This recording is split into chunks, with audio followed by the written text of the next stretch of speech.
আমি এখন দাঁড়িয়ে আছি উত্তর মোরাইল, মানে ইগা মাঠ থেকে স্টেশন যাওয়ার রাস্তাটা আর কি। এদিকে তো আসা হয় না, আজকে আসলাম বাপের আহল হয়েছে আমার।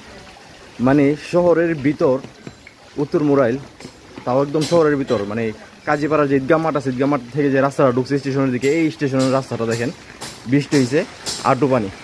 মানে কি বলবো, আগে জানো তো এদিক দিয়ে আসতাম না, আমার ইমার্জেন্সি স্টেশন যাইতে হইব, যার কারণে এদিক দিয়ে আসতে হয়েছে। মানে আমি বুঝলাম না এদিকে কি আসলে রাস্তাঘাটের কাজ টাজ হয় না নাকি নাকি ড্রিন টিন সবসময় বরফ থাকে, এর জন্য অবস্থা। এদিকের যারা আছে তারাই ভালো বলতে পারবো, কিন্তু আমি অনেক রিক্স আছি, আল্লাহ জানে। মানে এদিকে আসলে এই অবস্থা গেলে রাস্তার, আর আমি উল্টায় পড়ি, কি একটা অবস্থা। বড় ভাই, রাস্তার অবস্থা কেন এদিকে? আমি তো এদিকে আসলাম যে তাড়াতাড়ি স্টেশন যেমন দরকার, আয়াদি যে অবস্থা পুরো যুদ্ধ করে তেমন লাগতেছে, পুরোটা রাস্তায় অবস্থা না।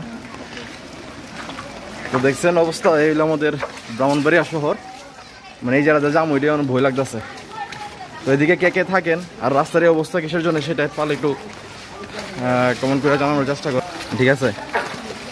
আর আমার আজকে আসলে মানে দিকটা লাস্ট আসা আর কি, ইনশাল্লাহ কোনোদিন দিকটা আসবো না, জানলে দিকটা জীবনে আমি আইতাম না।